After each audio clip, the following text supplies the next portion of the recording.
Hi viewers, welcome to VB Kings Activity சமையல். இன்னைக்கு நம்மளோட சேனல்ல சக்கரை பொங்கல் ரெசிபி தான் பார்க்க போறோம். வாங்க வீடியோக்குள்ள போகலாம். பொங்கல் பண்றதுக்கு ஒரு கப் அளவுக்கு நான் பச்சரிசி எடுத்திருக்கேன். அதே கப்ல 1/4 கப் அளவுக்கு பாசி பருப்பு எடுத்திருக்கேன். இது ரெண்டையும் நல்லா கழுவி இந்த கழுவின தண்ணியை கீழ ஊத்தாதீங்க. இத பொங்கல்ல சேர்த்துக்கலாம். அதனால நம்ம இந்த தண்ணியை தனியா எடுத்து வச்சிடுறேன். அரிசி கழுவின தண்ணியை பொங்கல் வைக்கிற பாத்திரத்துல நான் மாத்தி வச்சிட்டேன். இது கூட 1 கப் அளவுக்கு காய்ச்சாத பால் ஊத்தி இருக்கேன். 1 கப் அரிசிக்கு 8 கப் அளவுக்கு தண்ணி கரெக்டா இருக்கும். இது நீங்க குக்கர்ல வைக்க போறீங்க அப்படினா 1 கப் அரிசிக்கு 3 கப் தண்ணி கரெக்டா இருக்கும். அடுப்பை இப்ப ஆன் பண்ணி விட்டுறலாம். இப்ப அடுப்பை ஆன் பண்ணி விட்டு 10 மினிட்ஸ்ல நமக்கு பால் நல்லா பொங்கி வர ஆரம்பிச்சிருச்சு. இந்த ஸ்டேஜ்ல நம்ம அரிசியை போட்டுக்கலாம். அடுப்பு மீடியம் ஃப்ளேம்ல வச்சுட்டு லைட்டா கிண்டி விட்டுக்கோங்க.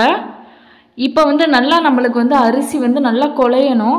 இந்த அளவுக்கு அரிசி நல்லா குழைஞ்சிருக்கணும். இப்போ மண்டவெல்லத்தை சேர்த்துடலாம். 1 கப் அரிசிக்கு 2 கப் மண்டவெல்லம் கரெக்டா இருக்கும். நீங்க இனிப்பு கொஞ்சம் சேர்த்து சாப்பிட்றவங்களா இருந்தா 2.5 கப் அளவுக்கு மண்டவெல்லம் சேர்த்துக்கோங்க. அரிசி நல்லா குழைஞ்சதுக்கு அப்புறமா சேர்த்துக்கோங்க மண்டவெல்லத்தை. அப்படி இல்லை அப்படின்னா நம்மளுக்கு முழிச்ச மாதிரி ஆயிரும், பருக்க பருக்கையா இருக்கிற மாதிரி இருக்கும் பொங்கல்ல. அதனால அரிசி நல்லா குழைஞ்சதுக்கு அப்புறமா நீங்க மண்டவெல்லத்தை சேர்த்துக்கலாம். 1/4 ஸ்பூன் அளவுக்கு ஏலக்காய் தூள் சேர்த்துட்டு நம்ம இப்போ அடுப்பை ஆஃப் பண்ணிடலாம்.